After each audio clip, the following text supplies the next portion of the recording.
దేవుని నామమునకు స్తోత్రం కలుగునుగాక. ప్రభు అయిన యేసుక్రీస్తు నామమున మీ అందరికీ శుభములు తెలియజేస్తూ ఉన్నాను. తలలో వంచి ప్రార్థన చేసుకుందాం. మహాపరిశుద్ధుడా, మహోన్నతుడా, మా జీవితాలకు మీరు అనుగ్రహించిన మరొక నూతన దినమును బట్టి మీకు స్తోత్రాలు చెల్లిస్తున్నాం. నేటి ప్రభా ధ్యానములో మీ సన్నిధి, మీ ప్రసన్నత మాతో ఉంచి మా జీవితాలకు ఆశీర్వాదకరముగా మలుచమని క్రీస్తుపేట వేడుకొంచున్నాం తండ్రి, ఆమేన్. అందరం కలిసి దేవుని మహింపరుస్తూ ఆంధ్ర క్రైస్తవ కీర్తన పుస్తకం నుంచి 422వ కీర్తన పాడుదాము.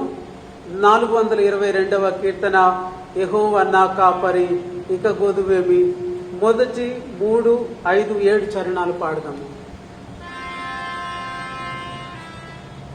యెహోవా నా కాపరి, ఇక గోదువేమి. యెహోవా నా కాపరి, పచ్చిక చోట్లలో బండ చేయును నన్ను. పచ్చిక చోట్లలో బండ చేయును నన్ను. స్వచ్ఛ జలముల కడకు కాగా నడిపించు. యెహోవా నా కాపరి, ఇక గోదువేమి. యెహోవా నా కాపరి,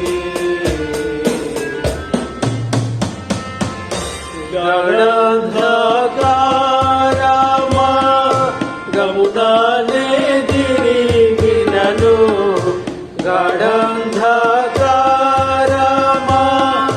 గమునానే దిరిగినను. గణంపు కృపతోడ కరుణించు నన్నెప్పుడు. యెహోవా నా కాపరి, ఇక గోదువేమి. యెహోవా నా కాపరి, నా శత్రువుల నడుమ నాకు భోజనమొసగి. నా శత్రువుల నడుమ నాకు భోజనమొసగి. యజాతిరంగా తలండెను నన్ను పోసి. యెహోవా నా కాపరి, ఇక గోదువేమి. యెహోవా నా కాపరి,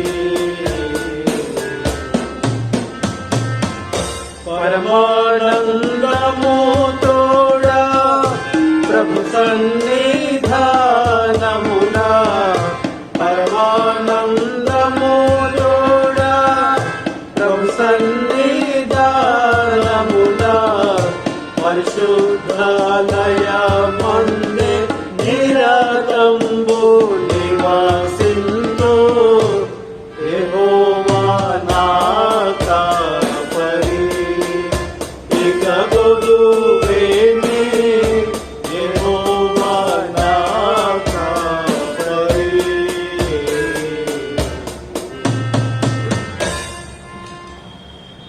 మరొకసారి మిమ్మల్ని అందరినీ నేటి ధ్యానమునకై ప్రేమపూర్వకంగా ఆహ్వానిస్తున్నాను. నేడు మన ధ్యానమునకు ఏర్పాటు చేయబడిన లేఖన భాగములు సమూయేలు 2వ గ్రంథము 22వ అధ్యాయము 14 నుంచి 40వ వచనం వరకును, పరిశుద్ధుడైన మత్తయి వ్రాసిన సువార్త 14వ అధ్యాయము 13 నుంచి 36వ వచనం వరకు నేడు మన ధ్యానమునకై ఏర్పాటు చేయబడి ఉన్నవి. ప్రియమైన సంఘమా, నేడు మనం ధ్యానిస్తున్నటువంటి అంశము మునిగిపోతున్న అల్ప విశ్వాస నావ. ప్రభు కొన్ని ప్రశ్నలు మన ముందు ఉంచుతూ ఉన్నాడు. చదవబడినటువంటి లేఖన భాగాన్ని మనము ఆలోచన చేసినట్లయితే ప్రభు అంటున్నాడు, అల్ప విశ్వాసి సందేహమేలా, అల్ప విశ్వాసి సందేహం ఎలా? మునిగిపోతున్నటువంటి అల్ప విశ్వాస నావ లాంటి మన జీవితాల గురించి ప్రభు మాట్లాడుతున్నాడు. ఎ సింకింగ్ లిటిల్ ఫెయిత్ షిప్. మునిగిపోతున్నటువంటి ఈ అల్ప విశ్వాస నావ లాంటి మన జీవితాల గురించి ప్రభు నేటి వాక్య ధ్యానం ద్వారా మాట్లాడుతున్నాడు. ప్రియమైన సంఘమా, దీనికి ముందుగా ఒక సంఘటన మీతో తెలియజేయాలని ఆశపడుతున్నాను. 1924 సంవత్సరంలో ప్యారిస్లో జరిగినటువంటి ఒలింపిక్ గేమ్స్లో ఎరిక్ లిడిల్ అనేటువంటి ఒక వ్యక్తి తన ఒలింపిక్ గేమ్స్లో 400 మీటర్ల పరుగు పందెములో గోల్డ్ మెడల్ సాధించాలని ఎంతో ఆశ కలిగిన వాడు. ఇతడు స్కాటిష్ మిషనరీస్కి జన్మించినటువంటి వ్యక్తి. చైనాలో జన్మించాడు. స్కాట్లాండ్ దేశానికి సంబంధించినటువంటి జాతీయ పోటీల్లో ఎంతో పాల్గొన్నవాడు. దేవుడు గొప్ప ఈయనకి ఆటల్లో ప్రావీణ్యతనిచ్చాడు. రగ్బీ ఆడగలడు, క్రికెట్ ఆడగలడు, పరుగు పందెములో లేడీ వలె పరుగులెత్తగలడు. ఇటువంటి వ్యక్తి తన జీవితములో ఒలింపిక్ గేమ్స్లో 400 మీటర్లలో గోల్డ్ మెడల్ సాధించాలనేది ఆయన యొక్క తపన. ఆ యొక్క భాగంలోనే తను ఎన్నో విజయాలు సాధించుకుంటూ వచ్చాడు. 1924 సంవత్సరం వచ్చింది.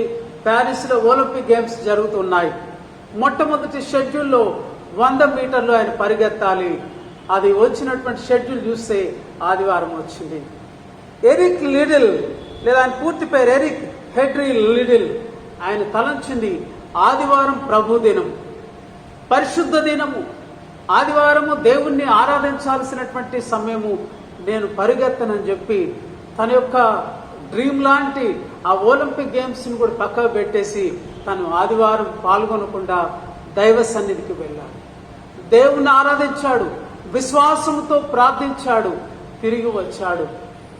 రెండవ రోజు తన షెడ్యూల్ 400 మీటర్ల పరుగు పందెం.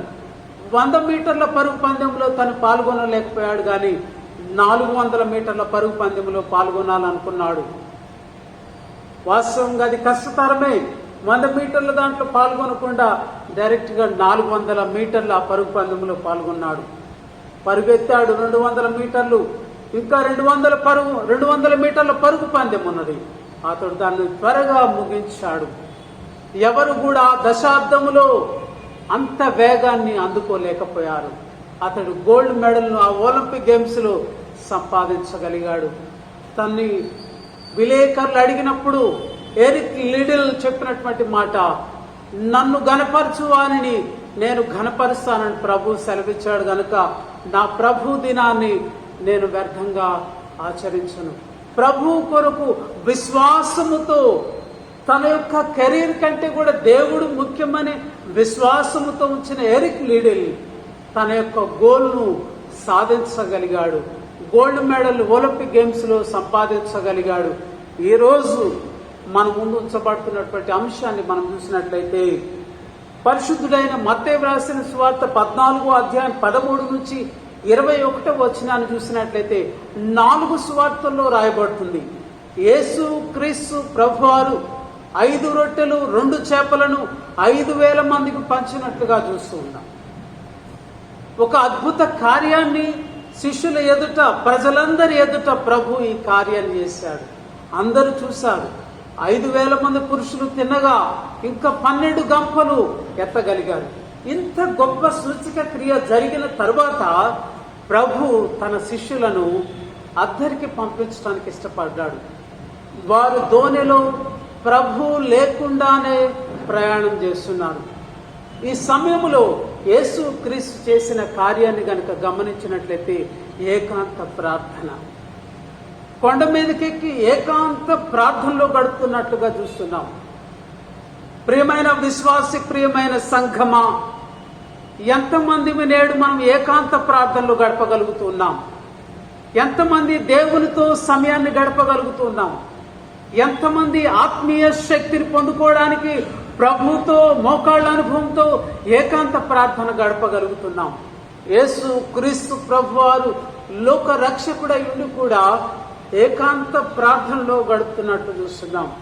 దేవుని యొక్క శక్తిని పొందుకోవడానికి, దేవుని యొక్క ఆత్మబలాన్ని పొందుకోవడానికి అతడు యేసయ్య ఏకాంత ప్రార్థనలో ఉంటున్నాడు. ఇది మనని సవాలు విసురుతుంది. నేడు ఒంటరిగా ఉండటానికి ఇష్టపడటం లేదు. చాలా బిజీగా ఉంటున్నాం. గ్యాడ్జెట్స్తో ఆ కంప్యూటరైజ్డ్ వరల్డ్లో ఏకాంత ప్రార్థనలు సన్నగిలిపోతూ విశ్వాసములో సడలిపోతున్నటువంటి జీవితాలు ఎందరియో ఉంటున్నాయి. ఎందరో యవనస్తులు ఎందరో తమ జీవితాలను నాశనం చేసుకుంటూ ఉన్నారు. ప్రియమైన సంఘమా, ఈ యొక్క సంఘటనలో మనం ముందుకు వెళుతూ ఉంటే యేసు క్రీస్తు ప్రభువారు నీళ్ల మీద నడిచినటువంటి ఈ యొక్క అద్భుతాన్ని మనం చూడగలం. 3 సువార్తల్లో ఇది స్పష్టంగా రాయబడుతుంది. మత్తయి సువార్త 14:22 నుంచి 33 వరకు, మార్కు సువార్త 6వ అధ్యాయం 45 నుంచి 51, యోహాను సువార్త 6వ అధ్యాయం 15 నుంచి 21 వచనాల్లో యేసు క్రీస్తు ప్రభువారు తన శిష్యులను దోణిలో ముందు పంపించారు. వారు సముద్రం మీద ప్రయాణం చేస్తూ ఉన్నారు. వాస్తవంగా 3 సువార్తలో చెప్పబడుతూ ఉన్నది, గాలి ఎదురైనందున అలల వలన దోణి కొట్టబడుచున్నది, దోణి నడిపించుట కష్టమవుతున్నది. యోహాను సువార్తికుడు రాస్తూ అంటున్నాడు, పెద్ద గాలి విసరగా సముద్రము పొంగుచుండెను. పంపించింది ఎవరు పంపించారు, ఎందుకొరకు పంపించారో ఆ ప్రభువుకు తెలియదా? సృష్టి యావత్తు ఆయన యొక్క స్వాధీనంలో ఉండగా ఇగో గాలి పొంగులు, సముద్రము పొంగుచున్నది, అలలు రేగుచూ ఉన్నాయి, కొట్టబడుచున్నాయి, దోణి అటు ఇటు అవుతూ ఉన్నది. ప్రియమైన సంఘమా, రాత్రివేళ 4వ జామున ప్రభు నడుస్తున్నారు. ఈ సంఘటన ముందు జరిగినటువంటి మత్తయి సువార్తలో స్పష్టంగా చెప్పబడుతుంది. 8వ అధ్యాయం 23 నుంచి 27 వచనాలు గనుక మనం చూసినట్లయితే, ఒకానొక సమయంలో యేసు క్రీస్తు ప్రభువారు తన శిష్యులతో దోణిలో ప్రయాణిస్తూ ఉన్నాడు. ఆయన నిద్రిస్తూ ఉండగా ఇగో సముద్రములో తుఫాను లేచింది. అలలు దోణి మీద విసురుతూ అలల చేత దోణి కప్పబడుతున్నటువంటి సమయంలో శిష్యులు ప్రభువుని లేపి, అయా నశించిపోతున్నాము, రక్షించుమని కేకలు వేసినటువంటి సందర్భములో ప్రభువు లేచి సముద్రమును గద్దించి గాలిని అణిచివేశాడు. ఈ యొక్క అనుభవం వారికి ఉన్నది. ప్రభు యొక్క కార్యమును, ప్రభు యొక్క శక్తిని, ప్రభు సృష్టిని ఆజ్ఞాపించగలడు అనేటువంటి విషయం ఎరిగి ఉండి ఈ సమయంలో ప్రభు తెల్లవారుజాము రాత్రి 4వ జామున నడిచి వస్తూ ఉండగా ప్రభువును అనేక మారులు ఎదురుగా చూసినటువంటి వారు ప్రభువును గుర్తుపట్టలేదంటారా? గుర్తుపట్టలేని స్థితిలోనికి వారు ఉన్నారా? ఆత్మీయమైనటువంటి పొరలు కమ్మబడుతూ ఉన్నాయా? ఎటువంటి స్థితిలో వారు ప్రభువును గుర్తించలేకుండా ఉన్నారో ఈ యొక్క భాగంలో మనం చూడవచ్చు. స్వయంగా అనేక అద్భుతాలు చూసినటువంటి శిష్యులు యేసు క్రీస్తు ప్రభువారు నీళ్ల మీద నడిచి వస్తున్నటువంటి సమయంలో వారు భయపడుతున్నట్లుగా చూసి భయపడుతున్నారు, దిగులు పడుతున్నారు, కంగారు పడుతున్నారు. అందుకే యోహాను సువార్తలో అంటున్నాడు, ప్రభు మీ హృదయములను కలవరపడనీయకుడి, నేనెవరో మీరు ఎరిగి ఉండి ఎరగనట్లుగా భయపడుతూ ఉన్నారు. ప్రియమైన సంఘమా, యేసు క్రీస్తు ప్రభువారు ఆ యొక్క నీటి మీద నడుస్తున్నటువంటి ఈ యొక్క అద్భుత కార్యం అంతకుముందే చూసాం. 5 రొట్టెలు 2 చేపలు 5,000 మందికి పంచిపెట్టినటువంటి ప్రభు నీళ్ల మీద నడుస్తూ ఉండగా వారిలో భయం మొదలైంది.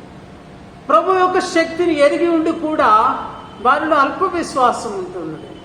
ప్రభు యొక్క శక్తి ఏమిటో ఆయన ఏమో ఎరిగి ఉండి కూడా వారిలో మరి చాలాసార్లు సందేహాలు మనం చూస్తూ ఉన్నాం. అయితే యేసు క్రీస్తు ప్రభువారు పేతురుతో మాట్లాడినటువంటి సంఘటన కేవలం మత్తయి సువార్తలో మాత్రమే మనం చూడగలం. యేసు క్రీస్తును ప్రతి విషయంలో వెంబడించాలని ఆశపడ్డవాడు పేతురు. కనుక పేతురు యేసు ప్రభుని చూసి, ప్రభువా నీవే అయితే నేను నీ వద్దకు వచ్చుటకు సెలవిమ్మని అడిగాడు. యేసు క్రీస్తు ప్రభువుని నిత్యము ఆయనను వెంబడించాలి, అనుసరించాలని ఆశపడ్డ వారిలో పేతురు. ఇంకా ప్రభు పేతురుని ప్రేమించాడు కనుక పెట్రోస్ రాక్, ఒక బండగా ఆయన మీద సంఘాన్ని కట్టాలని ప్రభు ఆశించాడు. అటువంటి పేతురు ప్రభువును సమీపించాడు. ప్రభు ఏ విధంగా నీళ్ల మీద నడుస్తున్నాడో తాను నడవాలనుకున్నాడు. ప్రభు ఏ విధంగా ఉన్నాడో తాను కూడా ఆ కార్యాన్ని చేయాలని తలంచాడు కనుక తన నడక ప్రారంభించాడు. అందుకే కొరింథీయులకు రాసిన మొదటి పత్రిక 11:1 చెప్పబడుతుంది, నేను క్రీస్తుని పోలి నడుచుకున్న ప్రకారము మీరు నన్ను పోలి నడుచుకునండి. అపోస్తలుడైన పౌలు చెప్తున్నాడు, నేను క్రీస్తుని పోలి ఏ విధంగా నడుచుకున్నానో మీరు నన్ను చూచి నడుచుకున్నారు. పేతురు కూడా ప్రభువును చూచి నడవాలనుకున్నాడు. ప్రభు వలె నీళ్ల మీద వెళ్ళాలనుకున్నాడు. తన యొక్క నడక ప్రారంభమైంది. ప్రభు వైపు చూస్తే అడుగులు వేస్తున్నటువంటి పేతురు ఏమైనది అని మనం చూస్తే ఎప్పుడైతే గాలిని చూచాడో, సందేహం అని అంటున్నాం. 2 పదాలు వాడారు, అల్ప విశ్వాసము, రెండోది సందేహం. పేతురు యేసయ్య వైపు చూస్తూ నడుస్తూ ఉన్నాడు. అంతవరకు బాగానే నడవగలిగాడు. ఎప్పుడైతే గాలిని చూచాడో, గాలిని చూచినటువంటి పేతురు భయపడ్డాడు. భయపడినటువంటి పేతురు మునిగిపోతూ ఉన్నాడు. మునిగిపోతున్నటువంటి పేతురు కేకలు వేస్తున్నాడు. కేకలు వేస్తున్నటువంటి పేతురు ప్రభువా రక్షించమని అంటున్నాడు. ఒకదానికోటి ఎంత దండగుచ్చినట్లుగా ఉందో చూశారు. ఎప్పుడైతే లోకం వైపు చూశాడు, ఎప్పుడైతే గాలి వైపు చూశాడో, పొంగుతున్నటువంటి అలల వైపు చూశాడు, నీ ఫోకస్ ఎప్పుడు యేసయ్య ఉండాలి. నువ్వు ప్రభు వైపే ఉండాలి. ఆయన వైపు చూస్తున్నంతసేపు నీ జీవితంలో నీవు మునిగిపోవు, నీ జీవితంలో నీవు పడిపోవు, నీ జీవితంలో నీవు స్థిరంగా నిలబడగలవు. పేతురు ఏమంటున్నాడంటే, ప్రభువా నేను మునిగిపోతున్నాను.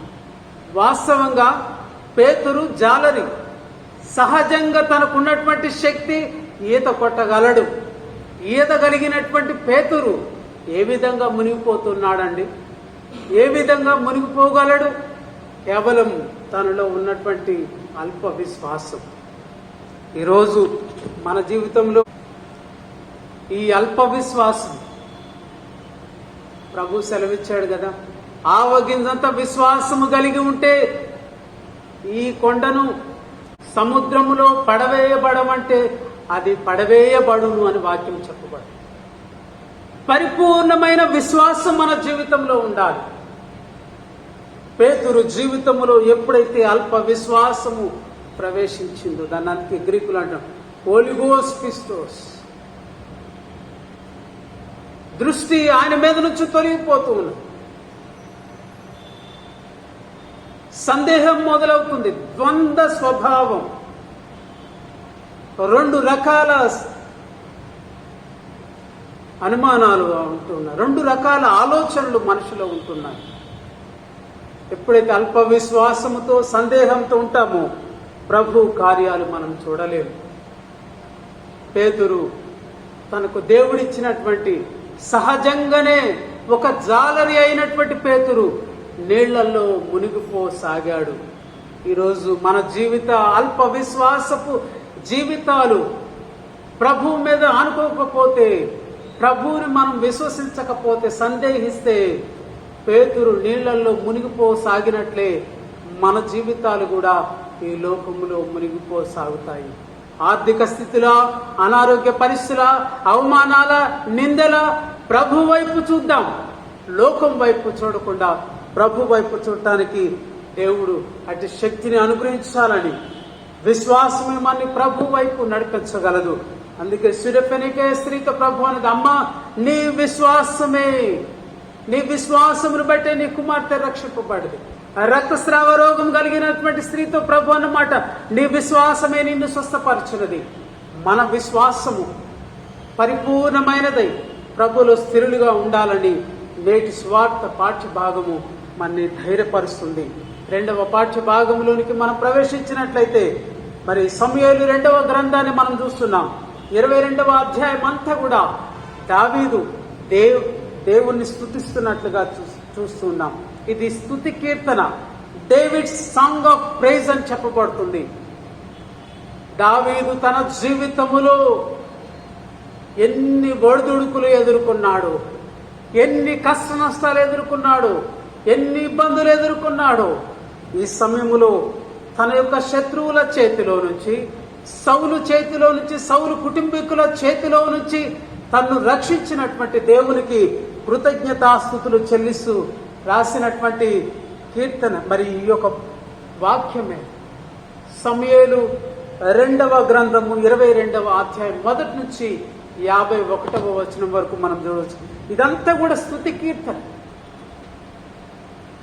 మీరు కనుక 18వ కీర్తన 1 నుంచి చివరి వరకు చూస్తే దావీదు రచించిన ఈ స్తుతి కీర్తనే 18వ కీర్తనలో ఉంటూ ఉన్నది. వాస్తవంగా ఇది ఒక పాటగా రాయబడింది. యెహోవా నా బలమా, యథార్థమైనది నీ మార్గం. దేవుడు దావీదును ఏ స్థితి నుంచి ఏ స్థితి వరకు హెచ్చించి, ఒక సేవకుని స్థాయి నుంచి, యుద్ధ ఆయుధాలు మోసే స్థాయి నుంచి, యుద్ధ ఆయుధాలు మోసేవాడిని ఆజ్ఞాపించే స్థాయికి దేవుడు హెచ్చించినప్పుడు, తన శత్రువుల నుంచి, వారి యొక్క చేతుల నుంచి విడిపించినటువంటి దేవునికి దావీదు ఏనాడు కూడా అవిశ్వాసానికి తావేయలేదు, ఏనాడు సందేహానికి తావేయలేదు. కనుకనే తను రాసినటువంటి కీర్తనలు 34వ కీర్తన సందర్భానుసారంగా రాసినదే. అబీమెలెకు ఎదుట తను ప్రవర్తించిన విధానంలో, దేవుడు తను రక్షించిన విధానాన్ని బట్టి 34వ కీర్తన. 56వ కీర్తన ఫిలిస్తీన్లు దావీదును గాతులో పట్టుకున్నప్పుడు రాసినటువంటి కీర్తన. 57వ కీర్తన గుహలో దావీదు సౌలునొద్ద నుండి పారిపోయినప్పుడు రాసిన కీర్తన.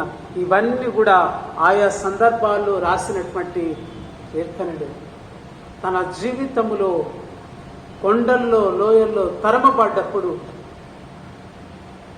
కష్టపెట్టబడ్డప్పుడు, శత్రువులు, సౌలు కుటుంబీకులు, అన్ని రకాల శ్రమల్లో కూడా దావీదు దేవుని మీద ఆధారపడ్డట్టుగా చూస్తున్నాం. అందుకే దావీదు తన యొక్క జీవితంలో చెప్పిన మాట ఇదే. సమూయేలు 2వ గ్రంథము 22వ అధ్యాయం 20వ వచనంలో, నేను ఆయనకు ఇష్టడను గనుక ఆయన నన్ను తప్పించు. ఇరుకుల్లో, ఇబ్బందుల్లో, కష్టాలన్నింటిలో తప్పించడానికి కారణము దేవునికి ఇష్టడుగా దావీదు జీవించాడు. అపోస్తుల కార్యముల గ్రంథము 13వ అధ్యాయము 22వ వచనంలో రాయబడ్డటువంటి మాట, దావీదు నా ఇష్టానుసారుడైన మనుషుడు, అతని యందు నా ఉద్దేశములన్నీ నెరవేర్చునని చెప్పి అతని గురించి సాక్ష్యం ఇచ్చాడు. దేవునికి ఇష్టానుసారుడైన మనుషుడుగా దావీదు ఉన్నట్లు చూస్తున్నాం. అందుకే దేవుడు తన యొక్క మార్గాలను దావీదుకు తెలియజేశాడు. దేవుడు దావీదు పక్షాన వ్యాజ్యమాడాడు. శత్రువుల చేతిలో నుంచి, ఇరుగు పొరుగు వారి చేతిలో నుంచి, ప్రతి విధమైనటువంటి కష్టం నుంచి ప్రభు దావీదును రక్షించినట్లుగా చూస్తున్నాం. ఎక్కడ కూడా తన యొక్క విశ్వాస యాత్రలో ఎప్పుడు కూడా అల్ప విశ్వాసానికి తావేయలేదు, ఎప్పుడు దేవుని సందేహించలేదు.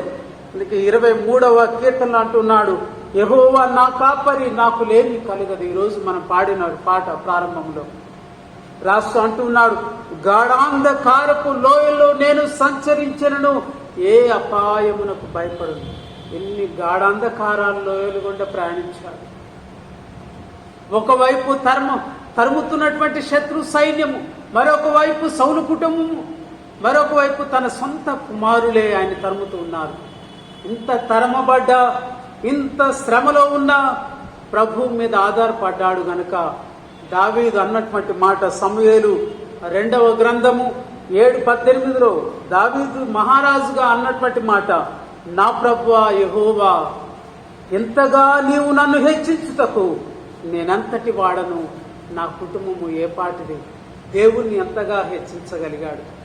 ఈరోజు మన జీవితంలో తాత్కాలికంగా ఎదురవుతున్నటువంటి శ్రమలను బట్టి అల్ప విశ్వాసానికి తావేయకుండా, తాత్కాలికంగా ఒకవేళ అనారోగ్య పరిస్థితి కావచ్చు, ఆర్థిక పరిస్థితులు కావచ్చు, నిందలు కావచ్చు, అవమానాలు కావచ్చు, ప్రభువు కొరకు స్థిరంగా ఉండేటువంటి వారుగా, చంచలమైన మనసును విడిచిపెట్టి ద్విమనస్కులుగా ఉండకుండా ఏక మనస్సు కలిగినటువంటి వారు ఆయన మీద మన యొక్క మనసును కేంద్రీకరించి, మరి అల్ప విశ్వాసంతో పేతురు మునిగిపోసాగాడు గనుక మన జీవితంలో అల్ప విశ్వాసానికి తావేయకుండా, సందేహానికి తావేయకుండా స్థిరమైనటువంటి విశ్వాసంతో ప్రభువుకు నమ్మకమైన సాక్షులుగా జీవించడానికి దేవుడు తన కృపను మనందరికీ అనుగ్రహించునుగాక. ఆమేన్. తలలో వచ్చి ప్రార్థన చేసుకుందాం. మహాపరిశుద్ధుడా, మహోన్నతుడా, దయగలిగిన దేవా, నీకు స్తోత్రాలు, వేలాది వందనాలు చెల్లిస్తూ ఉన్నాం ప్రభువా. మా జీవితాల్లో నాయన ఎదురవుతున్నటువంటి శ్రమల్లో, కష్టాల్లో అల్ప విశ్వాసానికి తావిచ్చి పేతురు వలె మేము కూడా మాకున్నటువంటి స్వభావ సిద్ధంగా వచ్చినటువంటి శక్తిని కోల్పోయి ఈ లోకములో మునిగిపోతున్నామేమో, పడిపోతున్నామేమో, జారిపోతున్నామేమో. ప్రభా, మమ్మల్ని బలపరచండి నాయన. దావీదు వలె అన్ని సందర్భాల్లో కూడా ప్రభా నీకు సాక్షిగా, నీకు ఇష్టానుసారుడైనటువంటి బిడ్డగా ఈ లోకములో జీవించటానికి నీ కృప మా అందరికీ దయచేయండి ప్రభా. ఈ సమయంలో మా యొక్క సంఘము కొరకు ప్రార్థిస్తున్నాం. అనారోగ్యముతోనూ ఆరోగ్య ప్రభా ఆర్థిక స్థితిగతుల్లో ప్రభా కొట్టుమిట్టాడుతున్నటువంటి వారి కొరకు, ఆయా మానసిక పరిస్థితుల గుండా ఏ కష్టాల్లో, కన్నీటిలో, ఇరుకులో, ఇబ్బందుల్లో ఉంటూ ఉన్నారో వారి పరిస్థితులన్నింటినీ ఎరిగిన మా ప్రభువా, చాలిన దేవుడిగా ఉండి వారిని దీవించండి, ఆశీర్వదించండి ప్రభా. మా యొక్క సంఘం అంతటిని దీవించండి, సంఘ సేవకులను ఆశీర్వదించండి, మా యొక్క అధ్యక్ష మండలాన్ని ఆశీర్వదించండి ప్రభా. మా పట్టణమును, రాష్ట్రమును, దేశమును, అధికారులను, ప్రభుత్వాలను మీరు దీవించి ఆశీర్వదించండి. మరి ముఖ్యంగా ప్రభా, కరోనా మహమ్మారి ప్రభా ప్రజలను వెంటాడుతూ ఉండగా నాయన, పెనుగా ప్రభా ప్రజల్లోనికి చొచ్చుకొని వస్తూ ఉండగా మీరు ముట్టండి నాయన, తాకండి, స్వస్థపరచండి, శీఘ్రపు విడుదల ప్రభు ప్రతి బిడ్డకు అనుగ్రహించమని ప్రభు మమ్మను, మా సంఘమును, మా దేశం అంతటిని దీవించి ఆశీర్వదించమని, ఈ ప్రార్థనలో పాల్గొన్న ప్రతి బిడ్డను దీవించమని క్రీస్తుపేట ప్రార్థించి వేడుకొంచున్నాం తండ్రి. ఆమేన్. మన ప్రభు అయిన యేసు క్రీస్తు కృప, తండ్రి అయిన దేవుని ప్రేమ, పరిశుద్ధాత్మ సహవాసము, సకల దీవెనలు, ఆశీర్వాదాలు మీ అందరికీ తోడైండునుగాక. ఆమేన్.